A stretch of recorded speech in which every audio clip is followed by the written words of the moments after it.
जय हिंद दोस्तों, नमस्कार। डेली रीड बुक में आपका स्वागत है। आप सभी कैसे हैं और आपकी स्टडी कैसी चल रही है? मुझे उम्मीद है कि आप सभी अच्छे होंगे और आपकी स्टडी भी अच्छी तरह से चल रही होगी। वीडियो स्टार्ट करने से पहले हम आपसे क्षमा चाहते हैं क्योंकि बहुत लंबा गैप हो गया है और इस दौरान एक भी वीडियो नहीं आया है।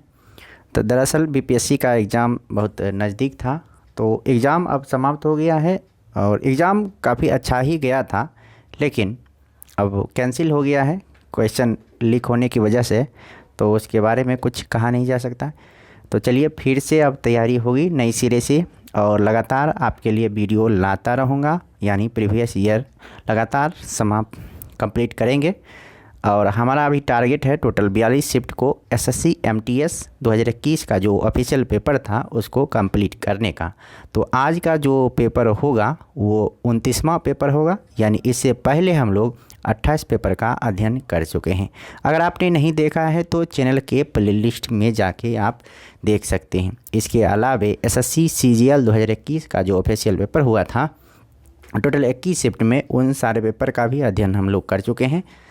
और इसके अलावे आरआरबी एनटीपीसी सीबीटी 1 जो 135 शिफ्ट में हुआ था, उन सारे प्रश्नों का भी अध्ययन हो चुका है।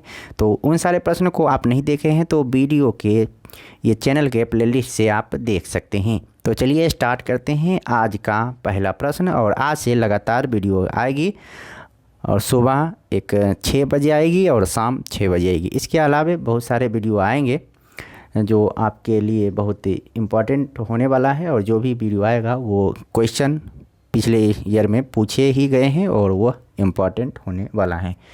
तो चलिए स्टार्ट करते हैं और अपना राय कमेंट बॉक्स में ज़रूर लिखिएगा कि इतने दिन से आपकी तैयारी किस तरह से चल रही थी। तो चलिए पहला प्रश्न को स्टार्ट करते हैं। पहला प्रश्न है, पूर्णिमा के बाद हर रात चंद्रमा के चमकीले भाग का आकार घटने लगता है। 15वें दिन जब चंद्रमा पूरी तरह दिखाई नहीं देता है, वह दिन किस नाम से जाना जाता है? वह दिन जाना जाता है अमावस्या के दिन। अमावस्या के दिन चंद्रमा बिल्कुल छिप जाता है, वो दिखाई नहीं देता है।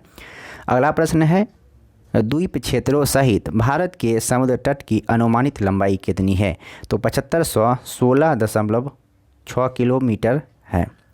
द्वीप सहित समुद्र तट की अनुमानित लंबाई ऐसे कितना है? तो ऐसे है 6100 किलोमीटर। मुख्य भूमि का तटीय भाग, ये भारत का भौतिक विभाजन में आप ये पढ़ेंगे भौतिक भूगोल में। अगला प्रश्न है, भारत सरकार द्वारा किस वर्ष प्रधानमंत्री अन्नदाता आय संरक्षण अभियान यानी पीएम आशा शुरू किया गया था? तो 2018 में शुरू किया गया था पीएम आशा। अगला प्रश्न है, किस क्षेत्र में उनके उल्लेखनीय योगदान के लिए छन्नू लाल मिश्रा को पद्म विभूषण 2020 से सम्मानित किया गया? तो कला के क्षेत्र में इसे सम्मानित किया गया था, पद्म भूषण दिया गया था किसे? छन्नू लाल मिश्रा को। अगला प्रश्न है, क्वेश्चन नंबर 5, कोई पंचायत अपनी पहली बैठक के लिए नियत तिथि से डैश तक चलती है? तो ये 5 वर्ष तक चलती है। कोई पंचायत अपनी पहली बैठक के नियत तिथि से 5 वर्ष चलती है। निम्नलिखित में से कौन भारत रत्न पुरस्कार प्राप्त करने वाले पहले भारतीय थे? तो भारत रत्न पुरस्कार प्राप्त करने वाले पहले व्यक्ति थे चंद्रशेखर वेंकट रमन। तो ऐसे तो मिला था 3 आदमी को, सर्वपल्ली राधाकृष्णन, चंद्रशेखर वेंकट रमन को उसी समय मिला था। तो ऑप्शन के मुताबिक आपको आंसर 1 होगा। 2020 में निक्षेप बीमा और प्रत्यय गारंटी नियम को जमा बीमा सुरक्षा की राशि डैश तक बढ़ाने की अनुमति दी गई थी? तो ये 5 लाख बढ़ाने की अनुमति दी गई थी। अगला प्रश्न है, एक स्थिर स्टैंड पर धागे की सहायता से लटके हुए छोटी गेंद या धातु के साधन पेंडुलम को डैश कहा जाता है? इसे कहा जाता है बॉब। ऐसे इस पर लटका है और ये सस्पेंशन बिंदु है और इसमें जो धातु का गोला लटका रहता है, इसे ही बॉब कहा जाता है, यानी गोला कहा जाता है। अगला प्रश्न है जब ऑक्सीजन के उपयोग के बिना भोजन यानी ग्लूकोज का अपघटन होता है तो किस क्रिया को किस रूप में जाना जाता है? तो ये अवायवीय शोषण के रूप में जाना जाता है। किस भारतीय क्रिकेट खिलाड़ी ने सर्वाधिक अंतर्राष्ट्रीय क्रिकेट मैच में खेले हैं? तो इसका सही जवाब होगा सचिन तेंदुलकर। सर्वाधिक अंतर्राष्ट्रीय क्रिकेट मैच खेले हैं सचिन तेंदुलकर। भारत किस देश के साथ सबसे लंबी सीमा साझा करता है? भारत सबसे लंबी सीमा साझा करता है बांग्लादेश के साथ, लगभग 4046 किलोमीटर। अगला प्रश्न है क्वेश्चन नंबर 12, किस फुटबॉल खिलाड़ी को किसी भी खिलाड़ी द्वारा फीफा विश्व कप में सर्वाधिक जीतें हासिल करने का गौरव प्राप्त है? तो ये पेले को प्राप्त है। पेले किससे संबंधित है? तो फुटबॉल से संबंधित है। निम्नलिखित में से किसने कथा साहित्य की श्रेणी में 2020 का पुलित्जर पुरस्कार जीता था? तो पुलित्जर पुरस्कार साहित्य के क्षेत्र में दिया जाता है, तो 2020 का पुलित्जर पुरस्कार कोल्सन व्हाइटहेड को मिला था। मानव शरीर में वसा और प्रोटीन के पृथक्करण, बंधन, संकुचन और वितरण का कार्य किस स्थान पर होता है? तो ये गोल्जी काय में होता है। अगला प्रश्न है क्वेश्चन नंबर 15, घर्षण सतहों की चिकनाई पर निर्भर करता है। घर्षण बल हमेशा प्रयुक्त बलों डैश, तो इसका सही जवाब होगा प्रयुक्त बलों का विरोध करता है।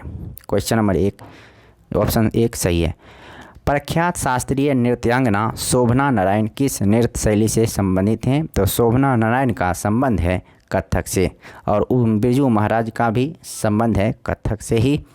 अगला प्रश्न है क्वेश्चन नंबर 17, लोकसभा अध्यक्ष अपना इस्तीफा निम्न में से किसे सौंपते हैं? तो इसका सही जवाब होगा लोकसभा के उपाध्यक्ष को सौंपते हैं लोकसभा अध्यक्ष अपना इस्तीफा। दिसंबर 1885 में भारतीय राष्ट्रीय कांग्रेस की स्थापना किस स्थान पर की गई थी? तो दिसंबर 1885 में भारतीय राष्ट्रीय कांग्रेस की स्थापना बॉम्बे में किया गया था। क्वेश्चन नंबर 19 है, पारंपरिक लोक नृत्य धनगरी गजा का संबंध किस राज्य से है? तो धनगरी गजा का संबंध है महाराष्ट्र से। निम्नलिखित में से किस राज्य में विधान परिषद है? तो उत्तर प्रदेश में विधान परिषद है। क्वेश्चन नंबर 21 है, निम्नलिखित में से कौन सी नदी अरब सागर में गिरती है? तो ताप्ती नदी अरब सागर में गिरती है, यमुना नदी गंगा में मिल जाती है, और गंगा नदी बंगाल की खाड़ी में गिरती है, और ब्रह्मपुत्र अरब सागर में गिरती है, ब्रह्मपुत्र बंगाल की खाड़ी में गिरती है। अगला प्रश्न है, महात्मा गांधी दक्षिण अफ्रीका से भारत कब लौटे थे? तो 9 जनवरी 1915 को महात्मा गांधी दक्षिण अफ्रीका से लौटे थे, और इसीलिए 9 जनवरी को मनाया जाता है प्रवासी भारतीय दिवस। निम्नलिखित में से किसने 1875 में आर्य समाज की स्थापना की? तो आर्य समाज की स्थापना दयानंद सरस्वती के द्वारा किया गया था, और इसका एक पुस्तक है, बहुत ही महत्वपूर्ण पुस्तक, सत्यार्थ प्रकाश। तो सत्यार्थ प्रकाश की रचना दयानंद सरस्वती के द्वारा ही किया गया था, और इसने वेदों की ओर लौटे का नारा दिया था। अगला प्रश्न है क्वेश्चन नंबर 24, निम्नलिखित में से किसने 1784 में एशियाटिक सोसाइटी ऑफ बंगाल की स्थापना की थी? तो एशियाटिक सोसाइटी ऑफ बंगाल की स्थापना विलियम जोन्स के द्वारा किया गया था, जो कि 1784 ईस्वी में किया गया था।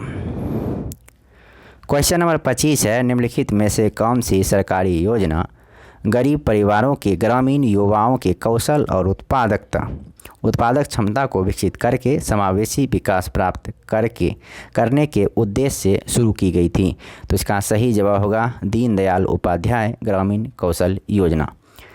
तो इस वीडियो में इतना ही, अब फिर मिलते हैं नेक्स्ट वीडियो में। तो तक के लिए नमस्कार, जय हिंद, वंदे मातरम। वीडियो अच्छा लगा तो लाइक कीजिए, और चैनल पर नए हैं तो सब्सक्राइब कीजिए, क्योंकि ज्यों ही हम अगला वीडियो डालेंगे, यानी पेपर नंबर 30 वाला, अभी ये तो 29 था, तो 30वां जो ही पेपर आएगा तो आपको नोटिफिकेशन मिल जाएगा। तो इसलिए सब्सक्राइब करने के साथ साथ बेल आइकन को ज़रूर दबाइएगा। फिर मिलते हैं नेक्स्ट पेपर में, तब तक के लिए नमस्कार, वंदे मातरम।